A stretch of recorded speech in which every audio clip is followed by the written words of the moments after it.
આજે આપણે બનાવશું બાજરાની કૂકીઝ, મિલેટ કૂકીઝ.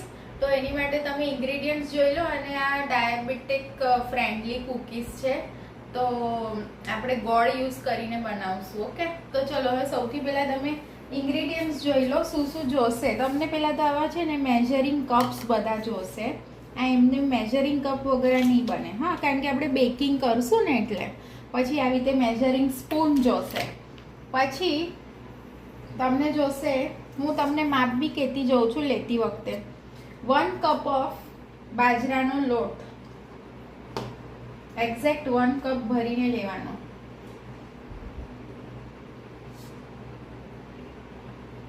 આવી રીતે પ્રેસ કરવાનું બેકિંગ વખતે છે ને. તો જો આપણે લીધો 1 કપ બાજરાનો લોટ અને લીધી છે મેં અહીંયા 1/4 કપ ઘઉંનો જાડો લોટ. ઘઉંનો જાડો લોટ આપણે લેશું બાઇન્ડિંગ માટે, ઠીક છે. પછી આપણે લેવાનું છે બેકિંગ પાવડર, લેવાની છે મારે એક્ઝેક્ટ 1/2 ટીસ્પૂન.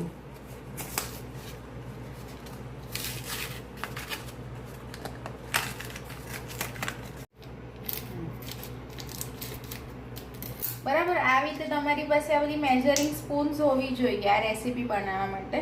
તો આ છે, જો અહીંયા લખ્યું છે 1/2 ટીસ્પૂન. તો આમાં હું મેજર કરી લઉં છું.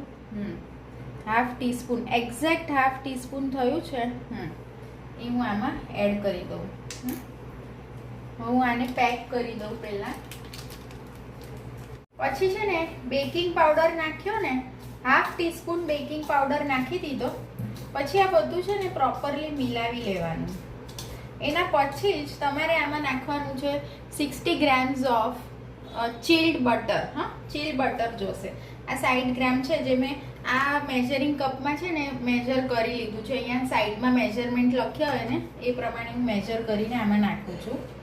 કેમ, હવે ચીલ્ડ બટર નાખ્યું છે. હવે છે ને આપણે આનું આવી રીતે આને બ્રેડ ક્રમ્સના ફોર્મમાં લાવવાનું છે. એટલે છે ને આવી રીતે પ્રોપરલી તમારે આને મસળીને લોટને બ્રેડ ક્રમ્સ જેવું બનાવી દેવાનું બટર નાખ્યા પછી. આવું છે ને ક્રમ્બલી ટેક્સચર થઈ ગયું. હા, ચીલ બટર નાખ્યા પછી ટેક્સચર ક્રમ્બલી થઈ ગયું. હવે આપણે લેવાનું, હા જો આમાં છે ને અંદર લખ્યું છે મેજરિંગ કપમાં 1/4 કપ ઓફ વોટર. શેની માટે તમને બતાડું છું હમણાં. આ 1/4 કપ વોટર લીધું. આ 100 ગ્રામ્સ ઓફ ગ્રેટેડ ગોળ છે.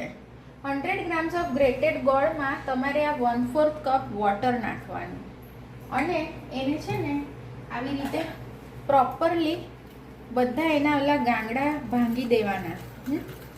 પછી આ મિક્સચર આપણે નાખશું આની અંદર અને બાંધશું એનો લોટ.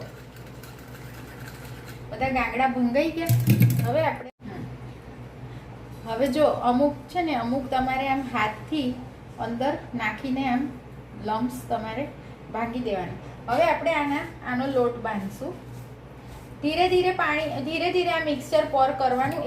એક સામટું નાખી દેશો તો લોટ ઢીલો એ પડી જાય તમારો, એટલે થોડું પાણી એડ કરવાનું.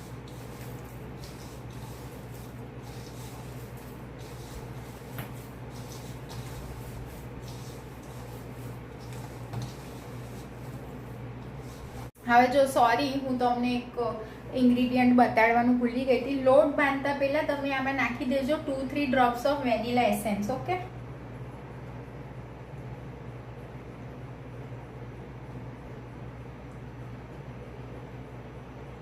જો હવે લોટ બાંધતા હું તમને બીજા ઇન્ગ્રીડિયન્ટ્સ કહી દઉં. તમને જોશે આવા અલગ અલગ શેપના કૂકી કટર્સ. ઓકે, પછી હમણાં મેં ઝેપ્ટો સુપર સેવરથી મંગાવ્યું પાર્ચમેન્ટ પેપર. આ રેસીપી બનાવવા માટે આપણને પાર્ચમેન્ટ પેપર જોશે, કારણ કે આપણે છે ને બાજરીનો લોટ વાપરીએ છીએ ને, એટલે પાર્ચમેન્ટ પેપર પર મૂકીને આપણે એને રેપ કરીને વણશું તો ઇઝીલી શું છે, તમે સ્પેચ્યુલાથી લઈને બેકિંગ ટ્રેમાં મૂકી શકશો. હવે જો હું છે ને આને પ્રી હીટ કરવા મૂકી દઉં છું. 10 મિનિટ્સ આપણે આને કવર કરશું અને પ્રી હીટ કરશું. એના પછી હું કૂકીઝ અંદર પ્લેસ કરીશ. બરાબર, ત્યાં સુધી હું થોડું કિચન વાઇન્ડ અપ કરી દઉં. હા, આ 10 મિનિટ્સ પ્રી હીટ થાય ને ત્યાં સુધી. જો આ 10 મિનિટ્સ આવી રીતે પ્રીહીટ કરીશ ને તો હું આની અંદર છે ને મીઠું બી પ્લેસ નથી કરતી કે સેન્ડ કંઈ જ પ્લેસ નથી કરતી. બસ ખાલી આ લોયું છે અને આ કાંટો છે અને બસ હું આને કવર કરી દઉં છું અને 10 મિનિટ્સ માટે પ્રીહીટ કરું છું. હું બેકિંગ આવી જ રીતે કરું છું. હું એમાં મીઠું કે સેન્ડ એવું કંઈ નાખતી નથી બોટમમાં. હવે આપણે આ બેક એન્ડ રેપ રોલનું પાર્ચમેન્ટ પેપર થોડું હું કટ કરી લઉં જેટલું મને જોઈએ છે. બસ મને આટલું જોશે.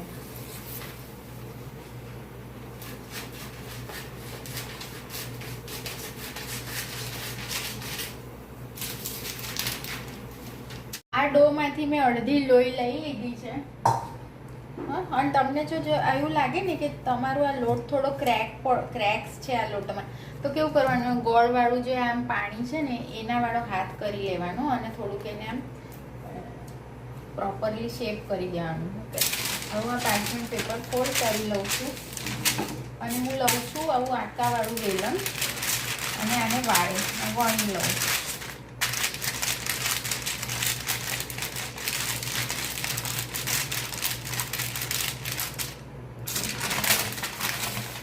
થોડું ઠીક છે, આપણે આને પતલું કરવાનું છે.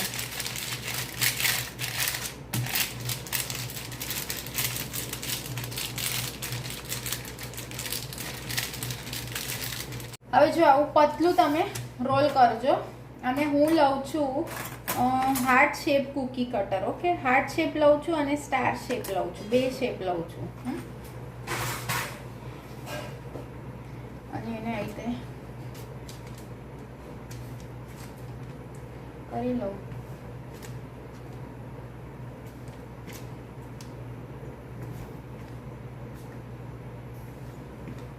હવે હું તમને છે ને આ ડિસેમ્બરમાં આખી કેક બનાવતા શીખવાડીશ, વિથ એનું ક્રીમિંગ પણ શીખવાડીશ. જેને બિલકુલ નહીં આવડતું હોય એને પણ આવડી જશે. ઓકે, તો તમે ત્યારે ડિસેમ્બરમાં જોજો કે હું કેવી રીતે બનાવું છું કેક. બાર્બી ડોલ કેક બનાવીશ એવું મેં ડિસાઈડ કર્યું. હું આ ટ્રે છે એને ઘીથી ગ્રીસ કરી દઉં છું.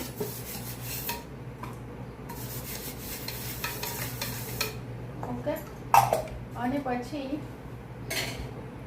હવે આવી રીતે છે ને શાર્પ પોઇન્ટેડ તાવેથો લઈ લેજો અને એકદમ આ જો આવી રીતે લઈ લીધી મેં હાથમાં. બીજું લઉં છું, બધી પ્લેસ કરી દઉં છું ત્યાં સુધી આ પ્રીહીટ થઈ ગયું. એકદમ શું કહેવાય, આની હેન્ડલ બહુ સોફ્ટલી કરજો ને તો તમારું બાજરીના લોટને લીધે છે ને તૂટી જશે. એટલે એકદમ સોફ્ટલી તમે હેન્ડલ કરજો આને.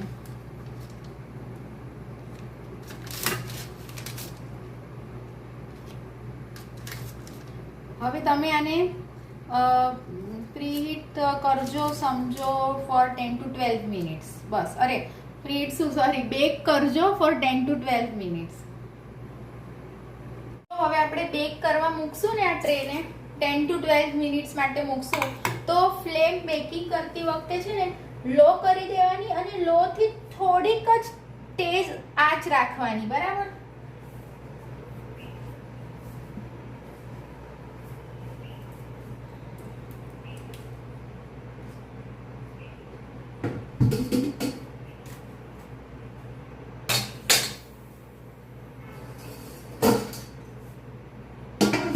બસ. હવે 10 મિનિટ માટે થઈ જશે. આ 10 મિનિટમાં બેક થઈ જશે.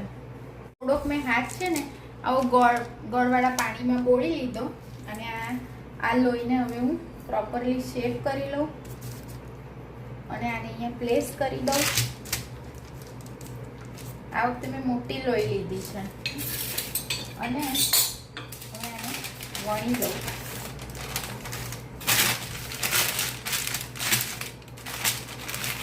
એકદમ પતલું વણવાનું.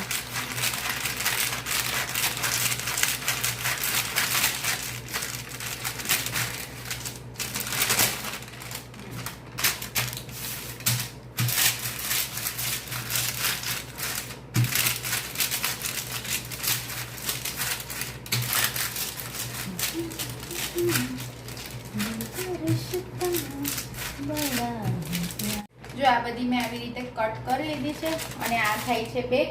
હવે આપણે મળશું એક્ઝેક્ટ 5 to 7 મિનિટ્સ પછી. આ હું ઓપન કરીશ અને બતાવીશ. તો ચલો હવે છે ને મેં આ ઓપન કરી લીધું છે. 10 મિનિટ્સ થઈ ગઈ છે. તમે છે ને ચેક કરતી વખતે એવું જોઈ લેજો કે આ પાછળથી તમારી થઈ ગઈ છે ને બસ. એટલે તમે જ્યારે આને 10 મિનિટ બાર રૂમ ટેમ્પરેચર પર આવવા દેશો ને એટલે આ જાતે બધી હાર્ડ થઈ જશે. જે ઉપરથી થોડી સોફ્ટ લાગતી હશે ને તમને એ પછી છે ને એકદમ હાર્ડ થઈ જશે આફ્ટર 10 મિનિટ્સ. કરી દઉં છું. આ બધી મેં વણી લીધી છે. હું પ્લેસ કરી દઉં છું. ઓકે,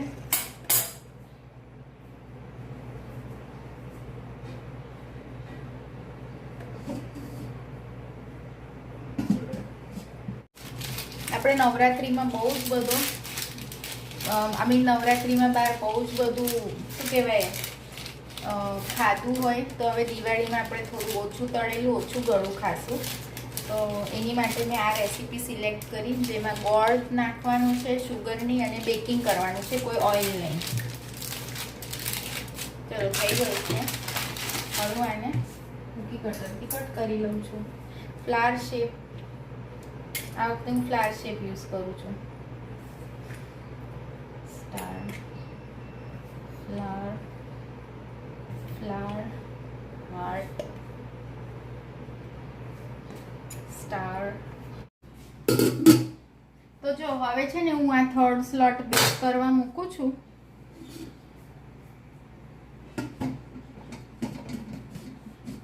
જો હવે છે ને મારો આ થર્ડ સ્લોટ બેક થાય છે. અને હા, મેં જેટલી બી કુકીઝ કાઢીને પછી 10 મિનિટ્સ પછી આ બધી હાર્ડ થઈ ગઈ છે, એકદમ હાર્ડ. હા, જો છે ને એકદમ કડક.